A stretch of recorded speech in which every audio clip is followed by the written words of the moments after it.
सभी बड़ों को नमस्कार। आज एक नई कहानी सुनाने जा रहा हूँ, नमक की तरह मीठा। जो साथी मेरे चैनल पर पहली बार आए हैं, कृपा करके मेरे वीडियो को लाइक और शेयर करें। आप सभी से विनती है कि आप ये कहानी अपने बच्चों को जरूर सुनवाएं ताकि वे अपने जीवन में विकास करें। तो आइए कहानी शुरू करते हैं। बहुत पुरानी बात है। एक राजा की 7 बेटियां थीं।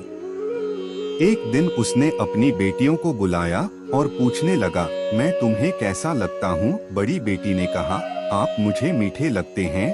दूसरी से पूछा तो उसने भी यही उत्तर दिया। फिर तीसरी, चौथी, पांचवी और छठी से पूछा, उन्होंने भी यही बात दोहराई। किसी ने गुड़ की तरह, किसी ने शक्कर की तरह, किसी ने शहद की तरह, किसी ने मिश्री की तरह पिता को मीठा बताया। जब 7वीं बेटी से पिता ने पूछा तो उसने कहा, पिताजी, आप मुझे नमक की तरह मीठे लगते हो। यह सुनकर राजा को क्रोध आ गया। वह 7वीं बेटी से बोला, तुमने मुझे ऐसा क्यों कहा? लड़की बोली, पिताजी, मैंने जो महसूस किया है वैसा ही कहा है। छोटी लड़की के मुख से ऐसा सुनकर राजा क्रोधित हो उठा। उसने अपने सेवकों को दरबार में बुलाया और आदेश दिया कि नगर के किसी कोढ़ी आदमी को उठा लाओ। सेवकों ने पूछा, महाराज, आप ऐसा क्यों कर रहे हैं? राजा ने कहा, मुझे अपनी छोटी लड़की की शादी उससे करनी है। राजा की बात सुनकर सब लोग चिंता में डूब गए। सभी मंत्रीगणों ने राजा को ऐसा अन्याय न करने की सलाह दी, लेकिन राजा ने उनकी एक न सुनी। सेवक कोढ़ी की खोज में निकल पड़े। तभी उन्हें पता चला कि किसी अन्य राज्य का एक राजा है जिसके शरीर में एक साधु के शाप के कारण कोढ़ फूट पड़ा है। उसकी जरा सी भूल के कारण साधु क्रोधी हो उठा था और उसने राजा को शाप दिया था कि तू अपने जिस दे सौंदर्य का अभिमान करता है वह शीघ्र ही समाप्त हो जाएगा और तू कोढ़ी कहलाएगा। कोढ़ी हो जाने के बाद उसके दरबारियों ने उसे निकालकर जंगल में फेंक दिया था। सेवकों ने कोढ़ी राजा को जंगल से ढूंढ निकाला और उसे उठाकर अपने राजा के राज दरबार में ले आए। उम्मीद है आपको कहानी पसंद आ रही होगी। कृपा करके मेरी वीडियो को लाइक शेयर कर दे और मेरे चैनल को सब्सक्राइब कर दे। अब आगे की शेष कहानी सुनिए। राजा ने अपनी सबसे छोटी बेटी का विवाह रस्मो रिवाज के साथ कोढ़ी राजा के साथ कर दिया। राजा की बेटी ने अपनी जरा भी उदासी प्रकट न होने दी। राजकुमारी राजमहल के वैभवपूर्ण जीवन को छोड़कर अपने पति को लेकर महल से बाहर निकल गई। भीख मांगकर उसने कोढ़ियों को बिठाने वाला एक ठेला खरीदने के लिए पैसे जोड़ लिए। वह रोज उस ठेले में अपने पति को बिठाकर भीख मांगने जाया करती। एक दिन अपने कोढ़ी पति का कहा मानकर रानी उसे सरोवर के पास ठेले में बैठा छोड़कर भीख मांगने चली गई। कोढ़ी राजा ने देखा कि सरोवर में कुछ कौवे डुबकी लगा रहे हैं और हंस बनकर सरोवर से बाहर निकल रहे हैं।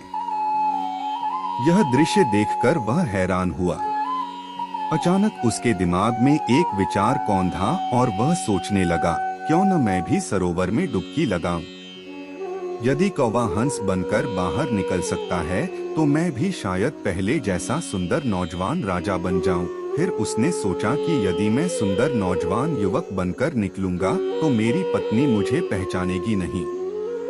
यह सोचकर उसने एक उंगली को पानी से बाहर रखकर डुबकी लगाने का फैसला किया ताकि उसकी पत्नी उसे पहचान सके। इतना सोचकर वह पानी में कूद पड़ा। डुबकी लगाकर वह पानी से बाहर निकला तो उसका सपना साकार हो चुका था। वह मुस्कुराता हुआ ठेले पर बैठ गया। रानी जब काम से वापस आई तो उसने देखा कि उसके पति के स्थान पर एक सुंदर नौजवान ठेले पर बैठा हुआ उसकी ओर देखकर मुस्कुरा रहा है। उसके मन में ख्याल आया कि इस नौजवान ने उसके कोढ़ी पति को मार डाला है और अब उससे शादी करना चाहता है। यह सोचते ही उसकी आंखें क्रोध से लाल हो गईं। वह तुरंत उसके पास पहुंची और गुस्से में लाल पीली हो युवक से बोली, बता, मेरा पति कहाँ है? युवक ने कहा, मैं ही तेरा पति हूँ, परंतु वह न मानी और रोते हुए बोली, तुम मुझसे झूठ कह रहे हो। मेरा पति ही मेरा परमेश्वर है। मुझे किसी भ्रम में डालने की कोशिश न करो। मेरा पति मुझे लौटा दो। नौजवान युवक यह सब देखकर अपनी पत्नी के सच्चे प्रेम की मन ही मन सराहना करने लगा। उसने अपना हाथ, जो अब तक पीछे छुपा रखा था, सामने किया और अपनी वह उंगली दिखाई जिसमें कोढ़ का निशान अभी भी बाकी था। वह अपने पति को पहचान गई। इस चमत्कार को देखकर रानी के आश्चर्य तथा खुशी का ठिकाना न रहा। रानी ने हाथ जोड़कर प्रभु को धन्यवाद दिया। राजा अपनी रानी के साथ अपने राज्य में लौटा। समस्त प्रजा अपने स्वस्थ राजा को पाकर फूली न समाई। पूरी कहानी ध्यान से सुनने के लिए धन्यवाद। अंत में यही कहूँगा, ईश्वर आप सभी को सुखी रखे और अपना ख्याल रखे। उम्मीद है कि आपको यह कहानी पसंद आई होगी। आपका कोई भी सुझाव है तो मुझे कमेंट में कह सकते हैं। कृपा करके आप मेरे चैनल को सब्सक्राइब करें और मेरी वीडियो को लाइक करें। अब मैं मिलता हूँ आपको अगली वीडियो में।